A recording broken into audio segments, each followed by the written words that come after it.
They were waiting on the platform when the train sighed out its last breath of steam, and Etta Vance understood, before both her boots had even found the boards, that she had been sent west to be laughed at. She saw it in the way the crowd parted like a curtain drawn back for a show, in the whispers that skated ahead of her own footsteps, in the young woman near the ticket window who pressed a gloved hand to her mouth and did not trouble herself to hide the laugh beneath it. Etta had worn her good grey travelling dress. She had pinned her hair with more care than she had given anything in a year. And still, stepping down into the white glare of a high plains noon, she felt that the whole town of Emberfield had been promised a spectacle and had turned out to collect on the debt. She kept her chin level. 19 years of living behind the scar that ran from her left temple to the corner of her jaw had taught her that a lowered head only fed the appetite of people hungry for someone smaller than themselves.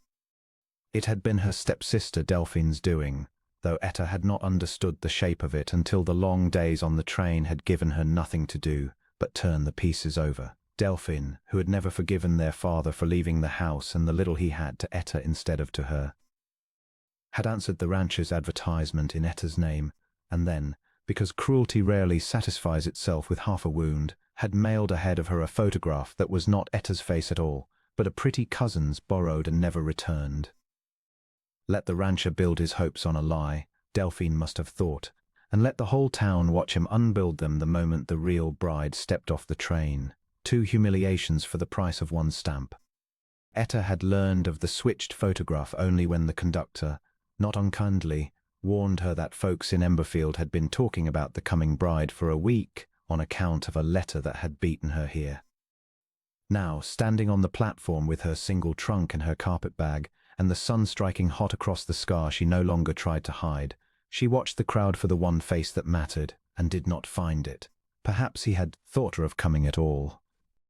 Perhaps, having learned the truth, Court Delaney had decided a scarred stranger was not worth the ride to town. Then the crowd shifted again, and a man came through it the way water finds a crack in stone, without hurry, without apology, simply moving till he had arrived.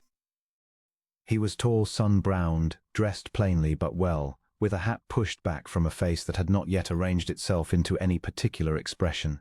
Etta braced herself. She had seen every version of that arranging before. The flinch quickly smoothed, the polite mouth fighting the honest eyes, the pity dressed up as courtesy. She waited for it now, out of a habit worn smooth as a river stone. It did not come. He looked at her, really looked the way so few people troubled themselves to do, letting his gaze move once, evenly from her eyes to the scar and back again, as a man might look at a fence line to judge its soundness, no more and no less, and then he took off his hat. "Miss Vance," he said, "I expect that's a long, dusty ride behind you." The crowd had gone very quiet, waiting, she understood, for him to do what they had come to see him do. Etta felt the held breath of 40 strangers pressing against her back. It was, she said, and was proud that her voice did not shake. "Mr. Delaney, I believe there has been some manner of deception played on us both. I am not the woman in the photograph you were sent." "No," he agreed. "I gathered that, when the letter came ahead of you describing a joke instead of a bride." Something moved behind his eyes then, banked and controlled, but she caught the edge of it, not disgust. She realized with something like disbelief, but anger, and not at her. "Seems half this town turned out hoping to watch me make a fool of myself over it. I don't aim to give them the satisfaction." He offered his arm, plain as that, as though it cost him nothing. "Let's get you out of this sun." She did not take his arm at once. Old habits were slower to persuade than old wounds were to open, but she walked beside him through the parting crowd, past the woman with the gloved hand and a man who muttered something behind his newspaper, and she held her chin at the same level it had been on the train platform. And she told herself this was only a moment's courtesy, offered in front of witnesses, and that courtesy performed for an audience cost a man nothing at all. She would see, once they were alone, what remained of it. The ranch lay 11 miles west of town, and the wagon ride gave her leisure to note the country, the gold-brown grass rolling to a rim of blue mountains, the sky wider than any she had known back east, a hawk turning slow circles above a stand of cottonwoods. Court Delaney did not fill the silence with talk, and she was grateful for it. When he did speak, it was to point out a creek, or to warn her of a rut before the wheel found it, small practical courtesies that asked nothing of her in return. It was near dusk, with the ranch house's lamplit windows showing gold against the darkening land, that he finally spoke to the matter itself. "I want you to know," he said, eyes on the road, "that I wrote back to the marriage bureau 3 weeks past, before ever your letter came, on account of I liked the way you wrote about your father's orchard, and about teaching your neighbors' children their letters for eggs and milk, because the family couldn't pay in coin. I didn't marry a photograph, Miss Vance. I don't intend to unmarry a woman on account of one either." Etta sat very still, the reins of her own composure held as tightly as he held the wagons. "Some men would call it grounds," she said carefully, "to be tricked so. Some men would." He glanced at her then, and there was nothing performed in it, no audience left to please. "I'm not much interested in what some men would do. I've got eyes of my own." A pause. "Whoever sent that letter meant to make a joke of you. I don't much care for jokes played at the expense of a person's dignity. Especially not a person who crossed half a country to keep a promise nobody but her had any business keeping." She turned her face toward the window then, toward the darkening grass, because she did not trust herself to answer that without her voice breaking, and breaking was not a thing she allowed herself in front of strangers, however kind their eyes. The days that followed built themselves slowly, the way a house is built, a beam at a time, nothing hurried, nothing force. Court's foreman, a weathered, careful man named Tom Ashby, watched her the first week with the wary courtesy of a man reserving judgment, and the ranch hands were politer than they were warm. But Etta had not spent her life waiting to be liked before she made herself useful, and she set about the second without troubling over the first. She reorganized the kitchen stores so nothing spoiled before its time. She mended fence-torn shirts that had sat mending less for a month. When old Tom's knee locked up during a cold snap, she brewed the willow bark tea her own mother had taught her, and did not make a show of it, and 3 days later found a jar of wild plum preserves left wordlessly on the porch step, which she understood for the apology and the welcome it was. It was a spring storm, though, that changed the way the hands looked at her entirely. A late calf had come early and weak, born into rain and wind that threatened to steal the last heat from its body before morning. Court was combing the far pasture for 2 mares gone missing in the weather. And it was Etta who heard the cow's distress from the kitchen window, who went out into the driving rain with a lantern and a wool blanket meant for her own bed, who knelt in the mud of the barn for 4 hours rubbing warmth back into a creature no bigger than a dog, murmuring to it the way she had once murmured to fevered children who were not her own, because comfort, she had learned, does not require kinship, only patience.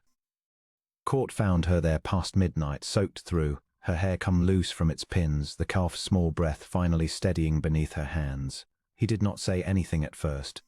He simply took off his own coat, still dry beneath his oilskin, and settled it over her shoulders, and knelt down beside her in the straw to add the warmth of his own hands to hers.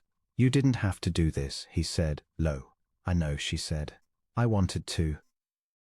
He looked at her a long moment in the lantern light, and this time when his gaze crossed the scar along her jaw, she did not brace herself, because something in her had begun, without her quite noticing the day it happened, to trust that his eyes would not stop there and curdle. "My mother used to say a person shows you who they are in the hours nobody's keeping score," he said. "I reckon you've shown me plenty." It was another few weeks before he asked her about the scar itself, and he asked it the way he asked most things, plainly and without appetite for pity. They were sitting on the porch in the blue hour after supper, the ranch hands' voices carrying faint from the bunkhouse, when he said, "You don't have to tell me if it's not mine to know, but I'd like to, if you're willing."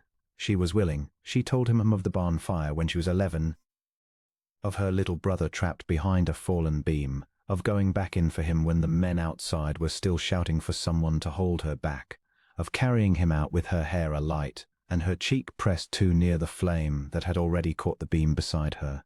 Her brother had lived. She did not regret the bargain, not once in 19 years, though she had paid for it 1,000 small ways since in the whispers, in the stepmother who called her a burden too plain to marry off, in Delphine's particular, practiced cruelty. Court was quiet a long moment after she finished. Then he reached over, slow enough that she could have pulled away, and laid 2 fingers lightly along the line of the scar, the way another man might touch a medal earned in a war. Bravest thing I ever heard tell of, he said, and folks in that town looked at you like you were something to laugh at. His jaw was tight. That won't happen here. Not while I've got breath in me. She did not weep, though it cost her something not to. She only turned her hand over on the porch rail until it found his, and let it stay there, and understood that whatever else this marriage had begun as, it was not that any longer.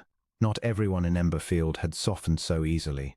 There was a woman at the Mercantile, Mrs. Otterline Pruitt, who took evident pleasure in remarking, loudly enough to be overheard, that it was Christian charity alone that kept Court Delaney from sending his joke of a bride back east where she belonged, and that a marriage begun as a prank could hardly be called binding in the eyes of God or the territory.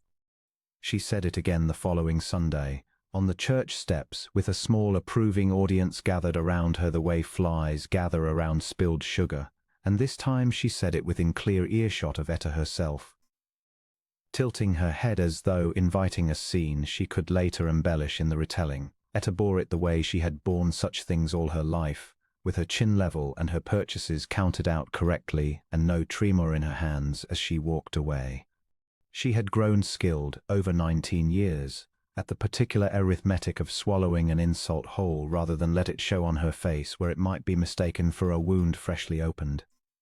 But that Sunday, walking back to the wagon with her basket of mending on her arm, she found the old arithmetic did not balance quite the way it once had. She had begun, these past months, to want more than endurance. She had begun, without quite admitting it to herself, to want to belong somewhere she would not have to keep proving her right to stand in it, and wanting that, she discovered, made the sting of Mrs. Pruitt's words sharper rather than duller, because for the first time in a great many years she had something worth losing. That wanting was tested and answered on the night of the Emberfield Harvest Social. The whole town had turned the Grange Hall bright with lanterns and bunting, tables bowed under pies and cured hams, a fiddle tuning itself in the corner. Court had asked her to dance the very first reel.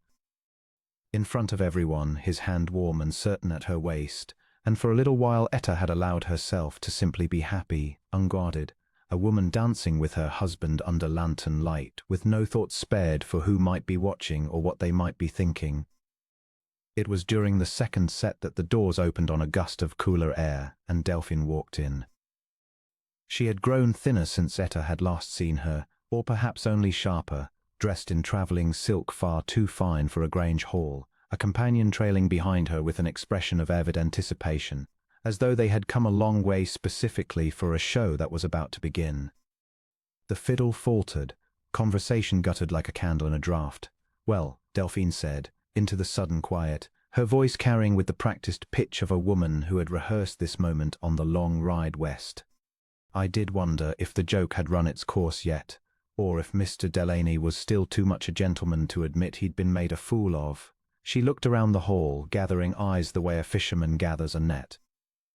"I confess I came a very great distance to see for myself whether my dear stepsister had managed to talk her way into staying, scar and all, on some rancher's Christian piety." A ripple went through the room, some faces alight with the old appetite for spectacle, others Etta was startled to notice gone stiff with disapproval instead, Mrs. Pruitt herself among them, arms folded tight, mouth pressed into a thin unhappy line, as though she had discovered she did not care for the sight of her own habit worn on another woman's face. Etta felt the old instinct rise in her to shrink, to excuse herself, to let the room's judgment settle where it without giving it more to feed on. She had spent a lifetime making herself smaller to survive other people's cruelty. But Court's hand had not left hers, and it tightened now, not in warning but in plain, steady alliance, and something in her straightened instead of bent. "You came a long way, Delphine," Etta said, "to watch a joke that never worked." Delphine's smile thinned. "Didn't it? I sent a scared spinster west with a stolen photograph specifically so this whole town could watch a decent man discover what he'd been saddled with. I'd say that worked exactly as intended." "Then you'd be wrong," Court said, and his voice, quiet as it was, filled the hall the way a struck bell fills a church. He set down his hat on the nearest table and stepped forward, not raising his voice, not needing to, every eye in the room already fixed on him. "You sent a woman west meaning to shame her and shame me alongside her. What you sent me instead was the finest, steadiest, bravest woman I've had the privilege to know. She nursed a dying calf in a rainstorm at midnight without being asked. She's mended more in this town in half a year than most folks manage in half a lifetime, including, I notice, the opinions of a few people standing in this hall right now. His gaze swept the room once, unhurried, and more than one person found somewhere else to look. That scar you're so fond of mentioning, she earned pulling her own brother out of a burning barn. I'd take a woman marked by courage over a woman who's never once risked anything for anybody else. Every day there is, and twice on Sundays. The hall had gone entirely silent now, silent enough that Etta could hear her own heartbeat. She is my wife, Court went on, not out of pity, not out of Christian charity, not out of any obligation your cruelty tried to trap me in. She is my wife because I choose her, plainly and gladly, in front of anyone fool enough to have doubted it. And I'll go on choosing her every morning I wake up next to her for the rest of my life. If you came west to see me made a fool of, Delphine, you've had your trip for nothing. The only fool in this hall tonight is the one who thought cruelty was a joke worth the postage. Delphine's composure cracked at last, spots of color rising high on her cheeks, her companion tugging discreetly at her sleeve. She opened her mouth as though to salvage some final barb, found none worth the reaching, and instead turned on her heel and left the way she had come, the door swinging shut behind her on the cooling night. For a moment nobody in the hall moved. Then, astonishingly, it was Mrs. Ottoline Prout who began to clap, awkwardly at first, as though surprised at her own hands, and then with evident conviction, and the sound caught and spread through the room like fire through dry grass, until the whole hall was applauding, and the fiddler, grinning, struck up the reel again as though nothing at all had happened, except that everything had. Court turned to her then, in front of all of it, and took both her hands in his. I should have said all that the day you stepped off that train, he said, quieter now, meant only for her though the whole room could hear it if it chose. I'm sorry it took a coward crossing half a country to make me say it loud enough for everyone to hear. You didn't need to say it loud, Etta said, and found her voice was not steady after all, and did not mind. You'd already been saying it every day since. I only needed to learn to believe it. And do you? He asked. Believe it? She looked around the hall. At Tomasz beaming by the punch table, at Mrs. Prout still clapping with something that looked almost like shame turned inside out into pride, at the lanterns swaying gold above the bunting, at the fiddle player finding his rhythm again, and then she looked at Court Delaney, who had ridden 11 miles to meet a joke and had chosen, instead, to see a whole woman standing in front of him, and had gone on choosing her every day since without once making her ask for it. Yes, she said. I believe it. He drew her back into the dance then, his hand warm at her waist. And Etta Vance, Etta Delaney, she reminded herself, still new enough to feel the shape of it like sunlight on skin unused to it, let herself be turned slowly beneath the lantern light, no longer bracing for the moment his eyes might catch on her scar and falter, because she understood now, all the way down to the bone, that they never would. She had been sent west as someone's cruelest joke. She had found, instead, the one place in the world that had never once asked her to be anything smaller than she already was.